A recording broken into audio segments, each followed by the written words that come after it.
Hello, everyone. Welcome to this next talk in our Project Science Team Science Collaboration Chairs talk series.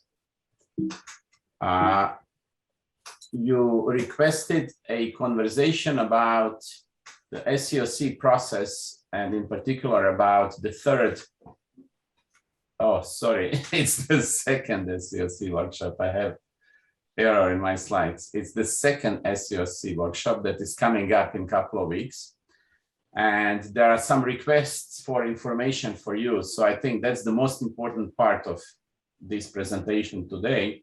But I will just remind you of some basics about the SCOC process and take you quickly through the recommendation, just the high-level summary so that we are all on the same page.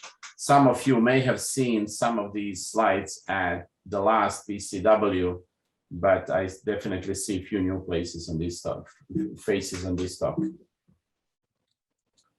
So why do we have SCOC? So here is our kind of mission statement. We want to make LSST as good as it can be, given the constraints that we have from our observing conditions, observing system, the hardware and software, and then science drivers that we all agreed to, and scientists that have been invested in this mission for well over a decade. And the committee itself is 11 people large. It's expert. It's selected from people who intimately understand and know about LSST science. It's diverse. It's inclusive. There is much more information at this link below. We gave several talks about SCOC and the process over the last year and a half. So if you want to learn more, there is more information at that link. What does SCOC do? So basically, it's a committee that is empowered to make decisions about LSST cadence. And so the first job is to decide on how shall we start the survey. And at this moment, the forecast for the start of operations is somewhere between January and July of 24. The first date is if you don't take schedule reserve into account. So for example, the operations proposal produced by our operations team for NSF assumes that operations will start on April 1st. But again, there is uncertainty of plus minus 3 months. And of course, it's skewed towards July rather than January. So that's the main job at this time. We also want SCOC to help us communicate these recommendations to everyone. And you will see later, once I get to detailed schedule, that during 2023, the focus of SCOC will be to modify the baseline cadence that we'll fix by the end of next calendar year in order to maximize early science observations that are defined as all the science that we will produce prior to data release 1. And then finally, during operations, we expect SCOC to remain a standing committee that will help our team on the project track survey progress and then make recommendations for changes in survey strategy. All the numerical input and statistics will come from our project team, and then SCOC will help us make decisions about how to modify, if needed, the adapted strategy. Briefly, here is the list of members. You can find all this information on our SCOC webpage too. Important thing here is at the end of each line, there is name of science collaboration that given person is liaison to. So we want to have open communication channels between all the science collaborations and SCOC. So let me now spend a couple of slides talking about schedule for SCOC. First, in the short term, we want to finalize phase 1 report. There will be 2 reports, and you can think of them as qualitative and quantitative recommendations for the final baseline strategy. As you will see later when I go through high-level recommendations in phase 1 report, it is all about redefining the existing baseline strategy, but it's leaving open some quantitative optimization questions that we will address during the next calendar year. And hopefully by the end of next calendar year, we will have phase 2 reports that will be focused on quantitative properties of that baseline strategy. And going from this essentially qualitative baseline strategy to quantitative one over the next year will be enabled by having a large suite, maybe more than 100 simulations of initial baseline strategy that is defined in phase 1 report. So these new simulations will be delivered by March 1 next year, and then we'll have few months to analyze these simulations. And we plan to meet for the 3rd workshop, this time it is the 3rd workshop, next summer. And then essentially in real time, we'll decide on how to set the final baseline strategy. And then we'll produce simulations of that final strategy by the end of 22, by fall of 22.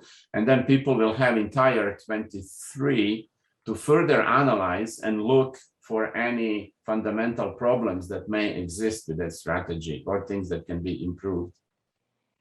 And then by the end of next calendar year, we will freeze that baseline strategy because project team will then be focused on other priorities. But again, we will be modifying it to account for early science too. And so that's what's going to happen in 23. So by the end of 23, we should decide on what kind of modifications we will adopt, modifications of that baseline cadence described in phase 2 report in order to enable early science. And that mostly has to do with two topics. One is how to produce templates that we need to enable alert production. And then the other topic is how can we get early science, some very hot science that may end up on front pages of newspapers that will demonstrate to everyone in the world that Rubin Observatory is alive, LSST is ongoing, and we are producing, or we started producing, great science. And to reiterate, we expect operations to start in early 24.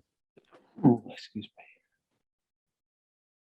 And also during 23, we will have hopefully some commissioning data, so real data obtained with LSST commissioning camera, and then eventually with the LSST cam, with the main camera, we'll understand better system performance. And so we probably will fine tune further the adapted baseline cadence.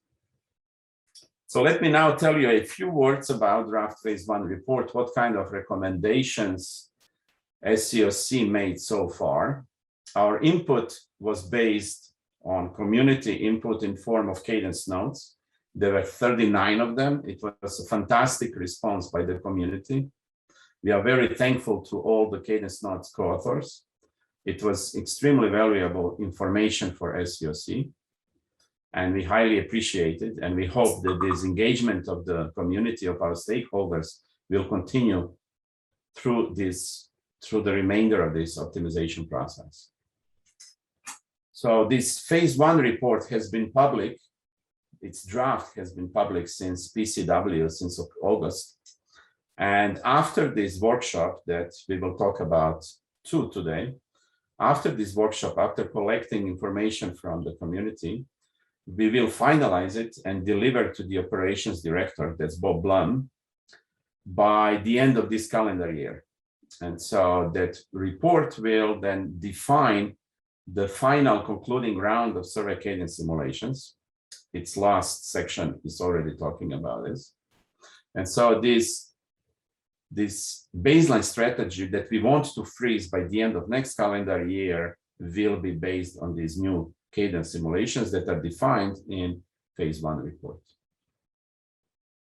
So before I start talking about recommendations that we derived from those 39 cadence notes, I'd like to spend a couple of slides pointing again the importance of metrics, of algorithms that we put in metrics analysis framework, or math, in order to assess quantitatively how well is a given cadence simulation doing.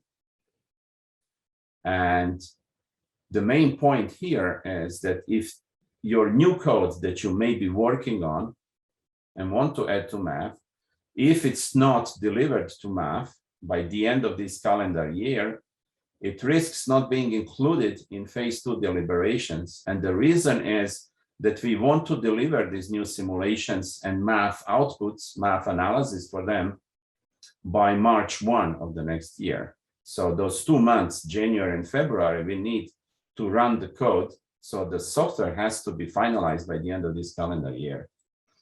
And in particular, there are some aspects of new proposals for modifications of baseline cadence that lack metrics. And so it will be hard for us to assess, for example, what is the scientific impact of presto color or long visit gaps or rolling cadence on the final science. We need to have something quantitative. Also, another aspect of metrics that perhaps is even more important than this optimization is that metrics protect your science. At this point, we are using metrics in order to find out optimization directions. You look at metrics and say it improved by 10 or 20%, that's great. But even more importantly, those metrics tell us if we changed baseline in such a way that it killed your science or significantly ruined it. That's another good reason to provide your metrics. You want to protect your science program by having metrics that will guarantee to you that if they have certain value, you will enable your science program. You could, for example, let's say, just for illustration, that you are interested in trigonometric parallax of stars in the Milky Way. But then we make decision that baseline cadence will observe given point on the sky only around very narrow set of dates. Let's say you get all the observations within a week or so. Well, this strategy would not enable trigonometric parallax because you need to spread your observations throughout a year. So that's example of bad decision from the point of view of trigonometric parallax, and your metric that computes the precision of photometric parallax would immediately tell us that. So now generalize that to your science, and that then tells you how important these metrics are. Zeljko, could I ask a question regarding that?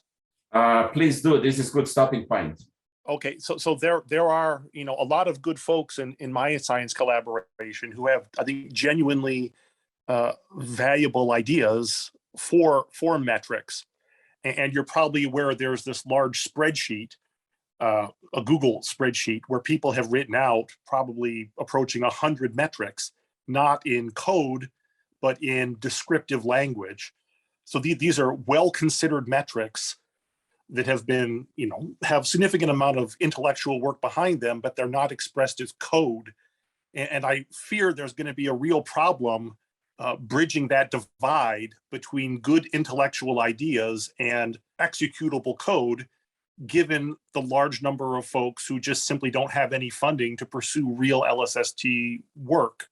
So what are your thoughts on solving that issue, which I think is a very important one? That's a very good question. Thank you for it. So we do have finite resources in the project. Indeed, we only have a person and a half working on this. We have Peter Joachim, who also takes care of the scheduler code itself and improvement to it. And then we have half of Lynn Jones, because the other half of Lynn is focused on system performance tracking. And we had some personnel losses there. So now her contributions are even more important than before. So we can't implement everything. And when you said 100 metrics, that sounds like huge amount of work for more than 1.5 people to implement. However, I am guessing that some of these metrics, although they may be different from the scientific point of view, from the statistical point of view, they might be probing the same quantities in a given simulation. So I cannot promise to you that we have resources to implement these metrics, but what I could promise to you is that one could certainly think of a telecon between core group of authors of those metrics, and Lynn and Peter, perhaps myself too, where we would sit down, and prior to the telecon, your team would go through the existing metrics that we have. There is very nice set of web pages where all the metrics that already exist in math are described at sufficient detail level that you will be able to tell if you are basically repeating the same computation that already exists. And so that will allow you to prune your list. Then you can organize your list into subclasses of statistically similar metrics. And then we can in real time sit down, go over those classes. Your team can explain to us what they are aiming to do with that metric. And very quickly we can go through lists, and Lynn and Peter can tell you, oh, okay, we have something similar that probably doesn't require a new metric. Or they tell you, oh, this is fantastic. It's exactly what we are missing. It's exactly what we needed to add to our metrics list. And so we will implement this one for you if you are having difficulties implementing it. That's now my gut reaction to your question. Of course, I need to consult with Lynn and Peter whether this is feasible, but I'm assuming at least 1 hour telecom could push you forward, and we could afford to do it. Good. Thanks a lot. And indeed, I think that would be extremely valuable action to take. Any other comments? Don't underestimate how complicated the process is, just because of the fact that the people that are involved are domain scientists in different areas, and the communication about this has been quite difficult, like understanding the details of what's important in a metric when it gets merged with another one is a difficult process. And if you don't have the domain knowledge, you might miss something that is critical as you do that. So I think that also has been another point of attrition in getting this process resolved. Yeah, I agree. It's not an easy problem. Programming additional metrics for math is a non-trivial task, even if you're a good Python programmer, because there are lots of details you need to understand how math works. On the other hand, it's not trivial for us, for Peter and Lynn, to adapt metrics easily, because often it is not super clear what is the main aim of that metric, which parameters are adjustable and which parameters are fundamental. So it really takes a little bit of direct conversation to decide what needs to be implemented. So in this case of AGM collaboration, I think we could make significant progress by arranging this telecon and seeing what the collaboration would like to implement. I would like to jump in here, if I may, to emphasize that some of these conversations have been going on for a lot of the metrics that are captured in that metric spreadsheet that Neil mentioned.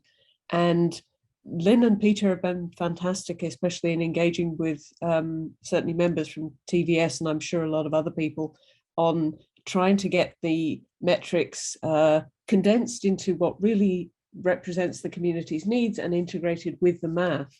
But even from my own experience, I would have to say that I have coded within the math, I have contributed code within the math. I have sat down with Lynn and gone through the code that we have already and the metrics that are available already, and the overlap is not perfect. There is new metric code needed, and there is more work needed to get it integrated. So it's not a complete solution just to sit down and say, hey, we've got existing metrics for that. No, I didn't try to imply that the overlap will be set of 0. I'm just guessing that there will not be 100 metrics in this case of AGN that we will want definitely to have implemented. There has to be some overlap. 100 sounds like a lot. On the other hand, there will be some, and we will need to decide how much of Peter and Lynn's time we can afford to implement new metrics, because AGN is not the only science collaboration, and they have this big job of producing the next batch of simulations. So we'll need to optimize. We have finite resources. That's the problem. Absolutely. And what I think it's worth clarifying that 100 metrics on the spreadsheet is actually the superset from all science collaborations. So that's not just AGN. And we are in the process of attempting to put together what we're calling metric packages, which condense metrics for a given subject area into hopefully some more tractable code packages. But even so, I think there's still quite a lot of work outstanding. And I know from at least the people I've spoken to in the community are really struggling to actually get this work done by the deadlines that the project is setting. Okay, that's good news that it's not just AGN, but everyone. So that even that makes this idea of sitting down and talking to each other even more important. So yes, let's organize this. Maybe that could be one, well, maybe not for workshop, we'll see. That could be one of conversation topics for workshop, just setting this conversation up. So we'll get back to this. Are there more questions or should I continue? I would like to jump in and add a comment on behalf of some of our contributors that having feedback from the SCOC and the MAF team on the contributions they're making would be very much appreciated. I know that's been a struggle in the past, but actually having feedback on some of the Cadence notes that were submitted would be, it will go a very long way to keeping people engaged in this process and not feeling that what they're submitting is not being taken on board. What do you mean by feedback? I think just the status of, for example, the Cadence notes, the suggestion from one of our members was made that if for every Cadence note that was submitted, the SCOC could simply say, yes, this is taken into account with simulation X, or this will be taken into account next year because it's that phase of the process. Even that level of feedback would be very helpful. Okay, Zeljko, let me check on that. TVS has spoken about this with their liaison. This is a really critical step to make sure that the community doesn't feel like their work has not been actually has not made an impact. And I know for a fact that several members of the community do think that the work has eventually not been taken into consideration just because they are not, which might be the case or it might not be the case, and they're just not able to see where their work is incorporated. And that is very harmful to the relationship between the project and the community because it's, as you know, largely unpaid work. Yeah, I can raise this issue again with the SCOC, but we did discuss that point. It was communicated to us. And there, there are two basic problems. One is that this would be huge amounts of additional work for SCOC, and those people are also working for free. And so going back now, responding to each Cadence note would require them to refocus their efforts. And perhaps more importantly, it would give wrong message that Cadence notes can be accepted or considered or not, which is not true. All the Cadence notes were considered in detail because we had small subsets of SCOC to focus on particular question, and then they would read, the same people, all 39 Cadence notes and come up with recommendations. Now, let me illustrate this with a very simple question. Do we need to use different filters or same filters in a pair of nightly visits? So it's a binary decision. You can't have both. And some Cadence notes proposed for scientific reasons that we should use different filters. And some Cadence notes argued for the same filter in a pair of visits. SCOC was empowered to look at all of these notes and make scientific decision which is more profitable for the entire science outcome of LSST. And they decided we should have different filters.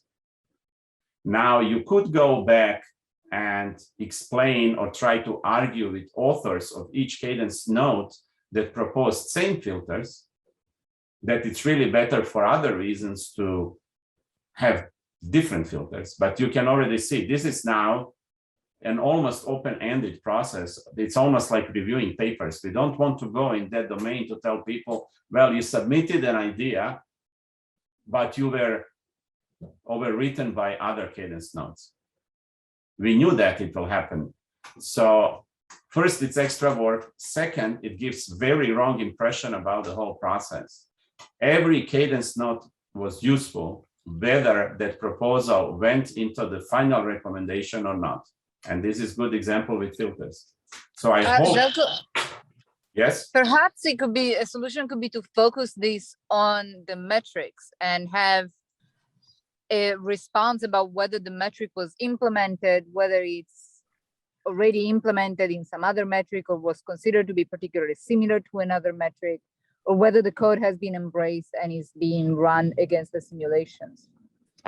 Metric is a different story. I fully agree. If someone would contribute to metric, they would like to know that it's actually implemented in math. And then if there are simulations that are sensitive to changes or simulations that will produce changes in this metric. Again, there are 39 Cadence nodes. There is only 1.5 FTE on the project. So the only way forward I can think of is that people look at a very nice web page of all the metrics that we have that Lynn and Peter produced. And then if there is nothing there that speaks to their own metric, then they are welcome to raise this issue on community or even contact directly Peter and Lynn, or do it on our Slack channels for observing strategy. There are lots of communication tools to get to Peter and Lynn and the group. But we cannot expect 1.5 people to be able to attend to all science collaborations and do everything. Or maybe your SCOC liaison could help you in that particular case of metrics. I fully agree that with metrics, if we have a metric, we should execute it. I do appreciate the constraints that you have on the project side for this, and the effort Lynn and Peter, especially in the SCOC, have put in is fantastic.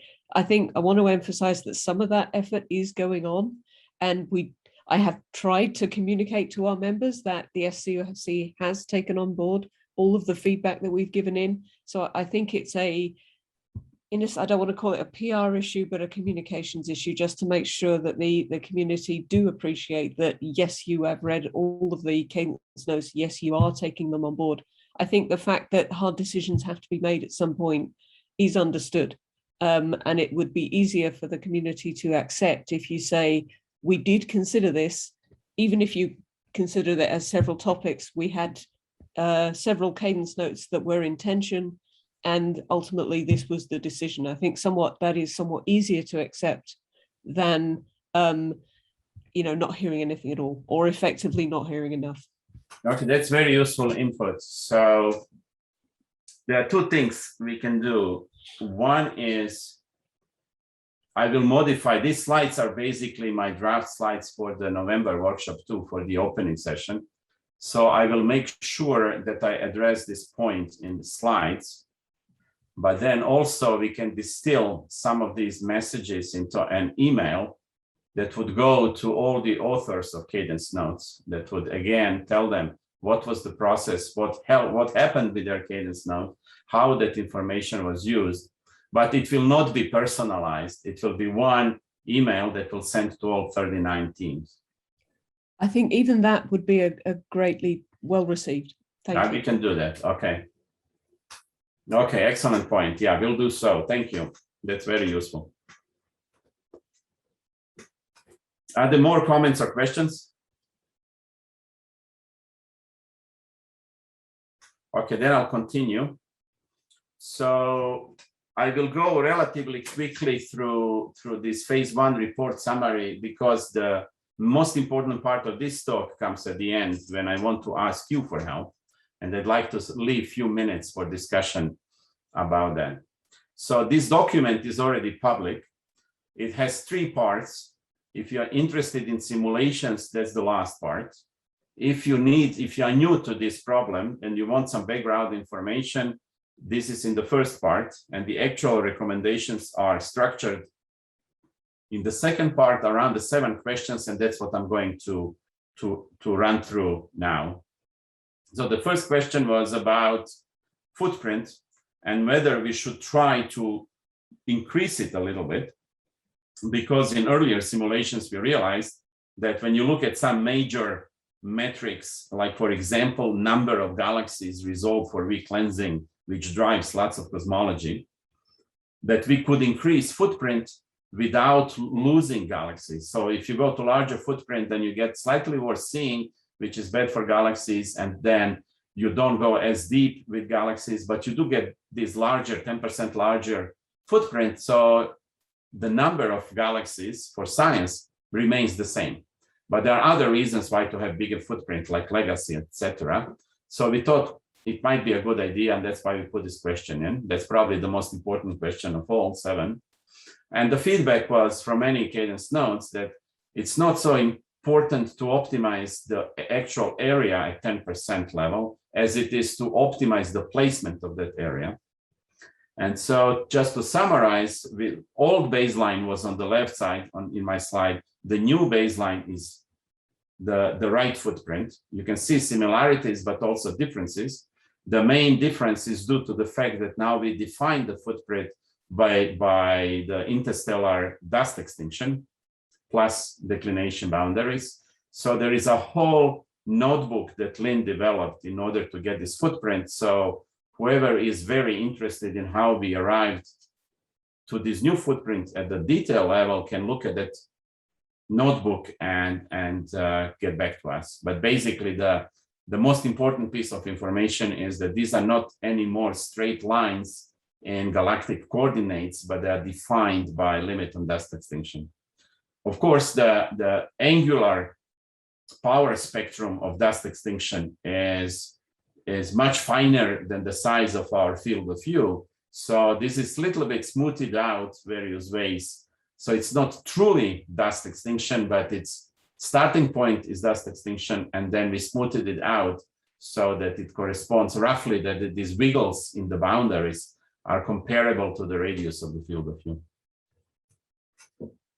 And so we are still optimizing this, and some of these allocations for the subsets of strategies will be optimized during the next calendar year. There will be simulations that will be investigating how exactly to apportion this. We already know that what we can get in survey area depends on how much you allocate to the main survey, etc. So that all will be again revisited with new simulations.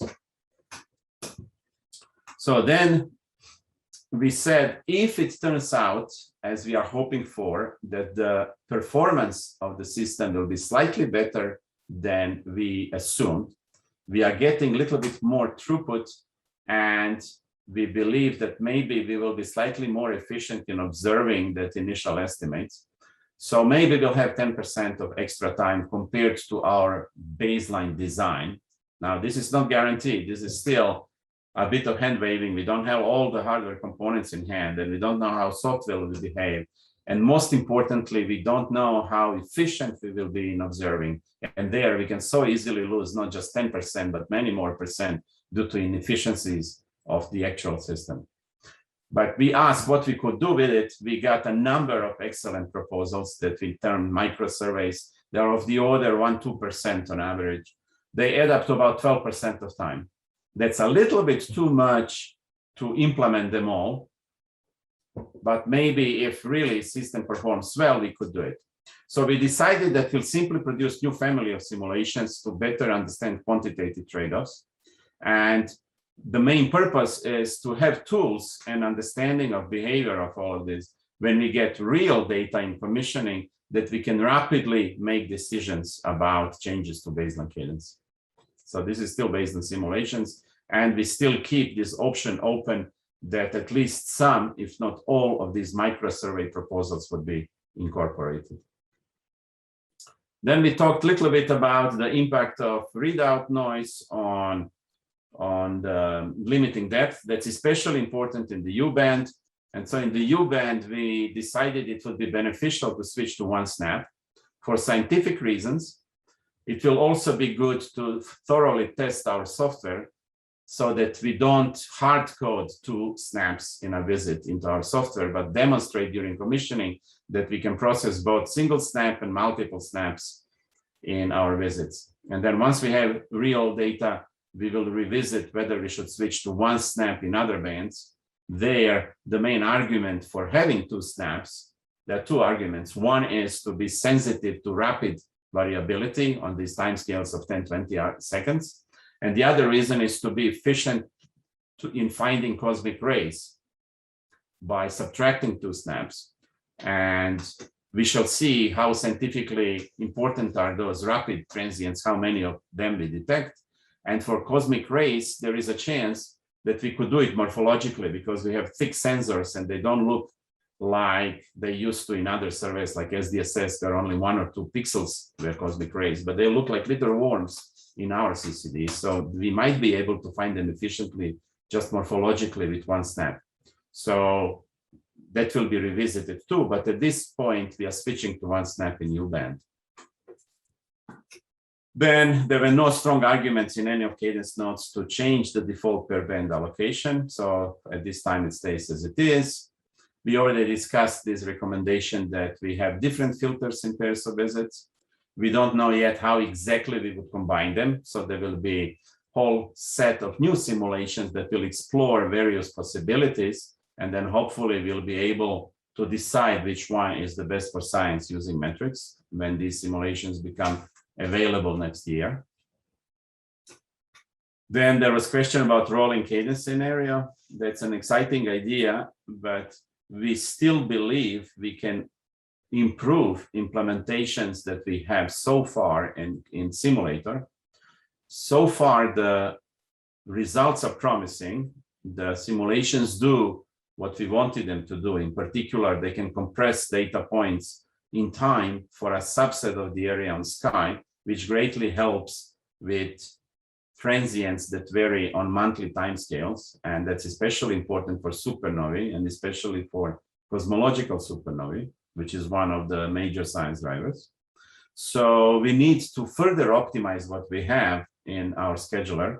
And so a small Tiger team was set up with authors of rolling cadence, of cadence notes related to rolling cadence, and Peter and Len. So they will work together to further refine what we have in the scheduler. And finally, there was a question about dithering. There, it seems that what we already have executed or simulated in simulations is satisfactory, but there are some residual questions, especially in the context of weak lensing systematics, that we cannot address until we have the actual data from the main camera for our SST. So once that happens, then we will revisit this question too. So that was a quick run through our recommendations. And the report is public, so you can read it in much more detail. There is also rationale for each of these questions, why we recommended what we recommended. And that's based again on Cadence notes input. And so people can find more detail in that report. So let me spend a few minutes summarizing what we want from you for the second SCOC workshop. The website is live and you can go there to register. That would help us because we will have Gather Town, for example, where we have to pay per person. So we need to know roughly how many people will be present.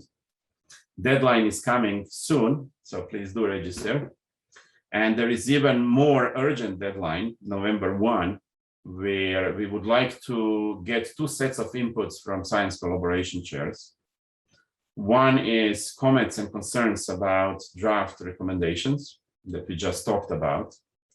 And the other one is topics for community proposed sessions on broad topics of wide interest to multiple science collaborations. And so I'll show you quickly the agenda and where your contributions would fit. So that's high level summary of the agenda with just titles for each session. There will be 2 days from 9 to 1 Pacific. So on this first day, we left 105 minutes which is basically 15 minutes per science collaboration for 7 science collaborations. We anticipate 10 minutes for, say, 3, 4, 5 slides, and then 5 minutes for discussion, where each science collaboration would give us feedback on these recommendations. We just went through these 7 recommendations. If you are extremely unhappy about any of them, or you support with additional arguments what we decided, that would be good topic for that report. So Zeljko, why 7? there are 7 science collaborations. There are 8 There of them, but assumption was that informatics and whatever is the rest of the name. Fair. That's what I Okay. thought. That's fine. I just wanted to check. Yeah. Okay, so that's one piece of feedback, and then session 4 on the second day has 2 parts. One is community proposed topics, 90 minutes. That's now approximate because we don't know what you're going to tell us. Where you would tell us, for example, let's spend 15 or 20 minutes discussing the SCOC strategy for optimizing deep drilling fields, for example. That's something of interest to many more than one science collaboration. That would be an excellent topic if that's what people want to talk about and such.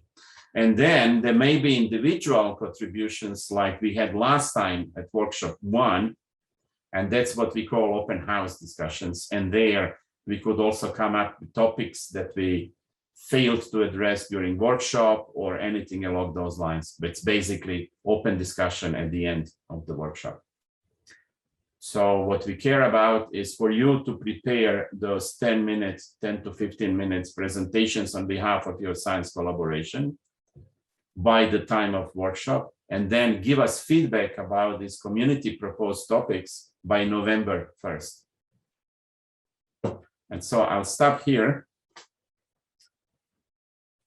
And we have a few minutes for additional discussion with you. So I apologize for the urgency of this request. November 1 is around the corner, but things are happening fast. So Zeljko, we do have Chad from the ISSC. We can check within if the plan is okay to just not reserve a time slot for ISSC. Right, we can easily change that. If they want to present, we can easily modify it so that there is time for them.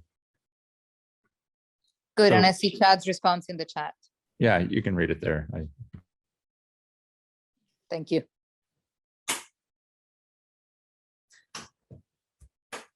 Oh, we have more people now that I stopped sharing. I see 13 people.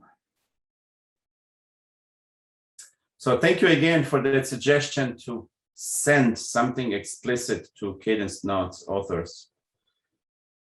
We will do that no later than soon after workshop. I will have to modify these slides to add more relevant words for workshop, and then given feedback, potential feedback at the workshop, I will then modify it, and finally we'll send it to everyone. I also need to run it by SCOC. So once that step is done, we will email it to everyone. And Thank you, that Zeljko, would be perhaps, appreciated. Okay, I had Rachel and Federica at the same time. perhaps in the slides, Zeljko, you could also mention what you told us about how the Cadence notes were reviewed by, that each Cadence notes was reviewed by more than one person in the SCOC. Yeah, That would definitely. be a powerful message. Yeah, we modeled it after NSF grant review. When you used to go to DC before COVID, they would give you subset of proposals to read, and then you would have to have primary and secondary reviewer, and then you would then explain to everyone else what you think about particular proposal. That's exactly Right, I think it would what we be, did. I think it will be well received to hear that the same kind of, thorough review happened for the Yeah, Cadence. definitely. Yes. I'm definitely planning on adding this.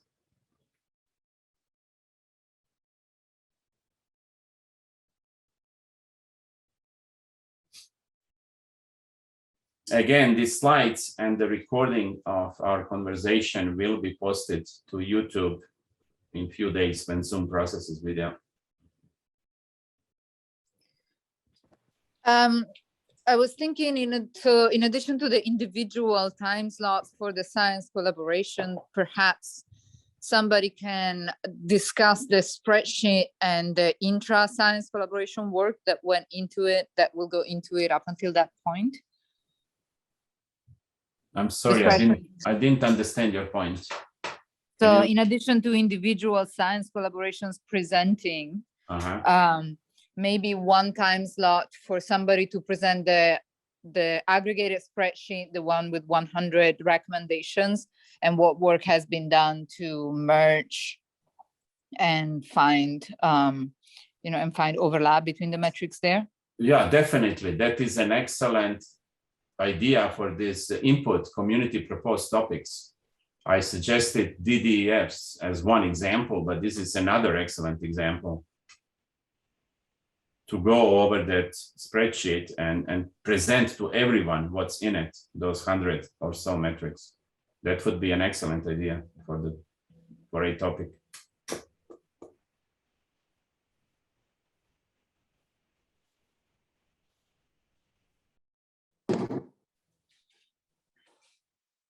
And what is the preferred way to give you to answer the questions that you're asking and to give you the feedback that you're seeking?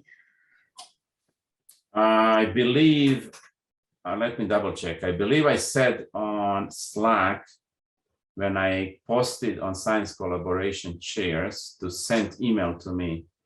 Let me double check. Yes, it said, please send me email with these topics, up to 3 issues or topics by November 1, and I gave my email. So it's in Slack for Science Collaboration Chairs. Okay, and I think that's the best way to also aggregate answers or ask questions to each other science collaboration, if there are any about these feedback. For example, I'm thinking, if TVS and Stars Milky Way local volume want to coordinate on variable stars or something like that.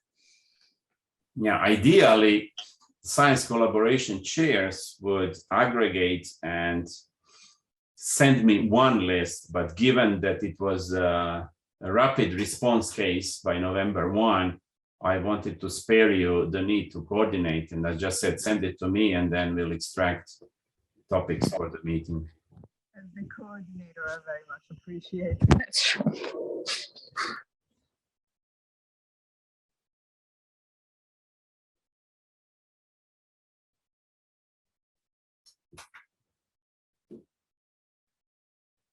More comments or questions?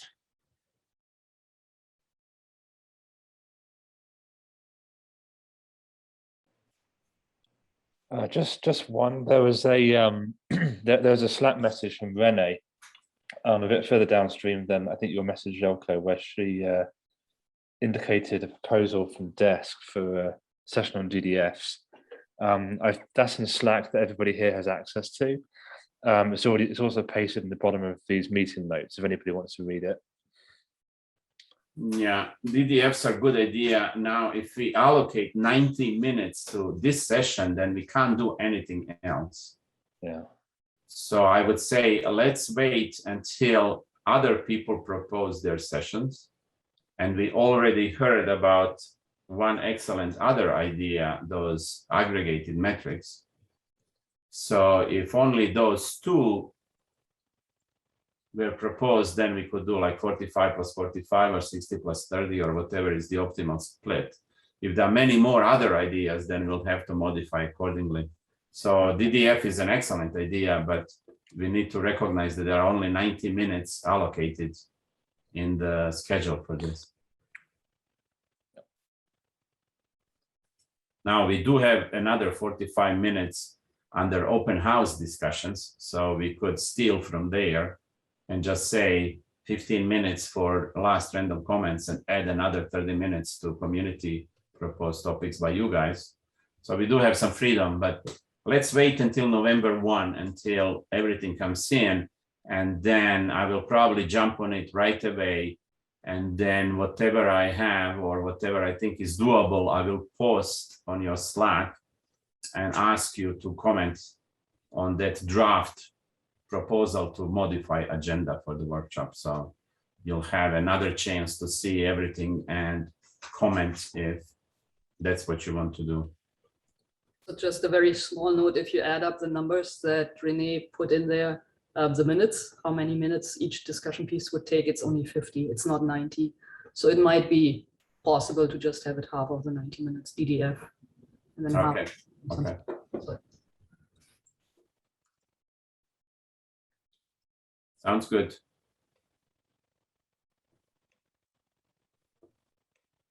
So thanks in advance for your responses by November 1. And then soon after that, I'll post something on your Slack channel about the proposed agenda modifications. Thank you and have a great day.